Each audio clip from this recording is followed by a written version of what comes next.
Have you heard about the Imam who has stolen the money?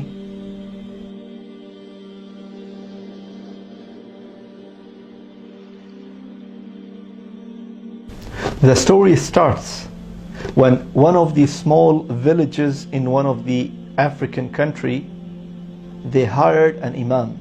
This Imam was graduated from Islamic University. And it is very rare to find someone knowledgeable, graduated from Islamic University, having Islamic knowledge or Islamic scholar, to be an Imam of one of the masajid. And it is very few in African countries. So the people of that village, they decided that every Ramadan, during the 30 days or 29 days of Ramadan, each family should invite this Imam for iftar, for food, as ihtiram, as a respect, as an honor, as hospitality. So that was the normal practice, and the Imam is doing his best in the masjid, doing the lectures, the classes, the courses, educating the people and the community. And in Ramadan, he went to the first house. The second day, he went to the second house. The third day, he went to the third family. And it's like that. So one of the families who invited the Imam, they are only husband and wife. And obviously, they are all poor. They are living in a village. After the Imam came, he was waiting in that waiting area or in the hall where they should eat the food. And after eating the food, the Imam said, Jazakumullahu khair, may Allah reward you, and he left.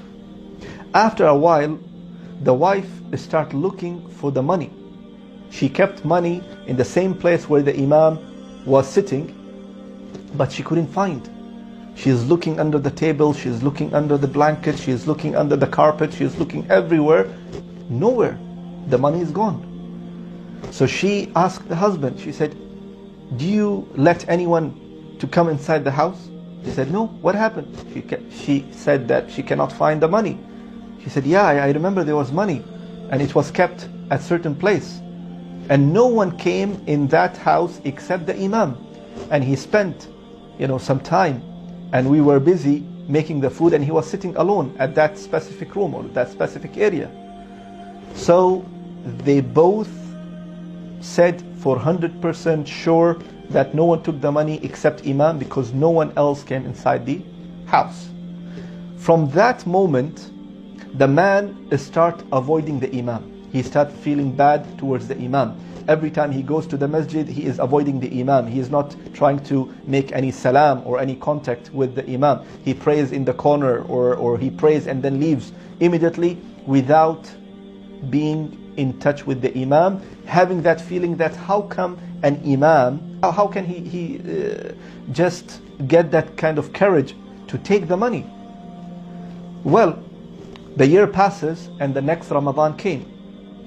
And as a normal practice of the people of the village, that everyone should invite an Imam for a day, for iftar. So one day he went to the first family, the second day he went to the second family, until the turn of this family who lost the money. They now have to invite the Imam. But the man is not comfortable. He says, how can I call the Imam who came last time in my house and he's stolen the money? So I'm not comfortable.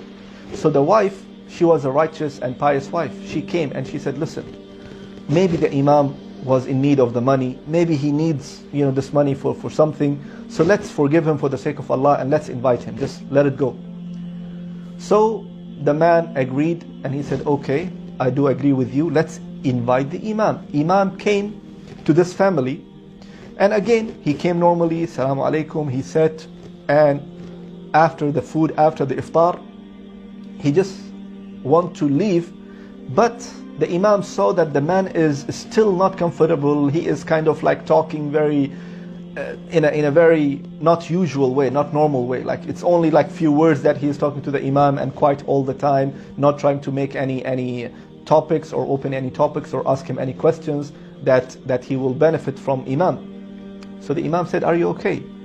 So the man couldn't take it anymore. He said, Imam, I want to tell you something honestly. From the last year till now, didn't you realize that I am avoiding you? I'm not saying salam to you. I'm not coming and talking to you. So the Imam said, yes, I realized, but I didn't get enough time to come and talk to you, to ask you what's happening, because I was also busy here and there. But yes, I did realize that you are kind of not very close to me anymore. So he said, Imam, I'll be honest with you. Last time we invited you and we kept some money in the same room and we were preparing the food and you were sitting alone. And after you left, we couldn't find the money, and we swear that no one else came inside the house except you. At that moment, at that time, Imam's eyes become reddish. The tears start coming out from his eyes. And he said, why you didn't talk to me? He said, how can we talk to you? We were feeling shy. And we are sure that no one took the money except you. So the Imam start crying and he said, yes, I took the money. At that moment, it was the shocking moment for everyone. For this man and for the wife who's in the other room and hearing the conversation and listening to everything, it was shocking for them. That the Imam is admitting that yes, he took the money. But what the Imam said? The Imam said, I'm not crying because you accused me and you are sure that I took the money. I am crying because of other thing. I was sitting in the same room and the money were kept at that side. And the wind start blowing and the window is open as it is open right now. And the money start flying everywhere because of the wind. So I got up quickly and I start collecting the money. And I was waiting for you when you will come. So I saw in front of me a Quran and I opened the Quran. I kept the money inside the Quran and I closed it and I kept it. The reason I'm crying because for the entire year, none of you opened the Quran and read the Quran. If you just open the Quran and read any verse from it, you would find the money. So I am crying that my own people in this village, they didn't read the Quran for the entire year. I'm not sad because you accuse me, but I'm sad that you are completely abandoned the Quran for the next year. And this also, my brothers and sisters, applies to all of us. In Ramadan, we only touch the Quran and read the Quran in the month of Ramadan and on weekly basis or certain occasions. We do not want to be like this person and his wife who abandoned the Quran for the entire year and he was thinking that the Imam took the money. May Allah subhanahu wa ta'ala make it easy for all of us, and may Allah subhanahu wa ta'ala make us among those who read the Quran, recite the Quran, understand the Quran, and ponder upon the Quran and implement the Quran in our life. Ameen ya Rabbil Alameen. Wassalamu alaikum wa rahmatullahi wa barakatuh.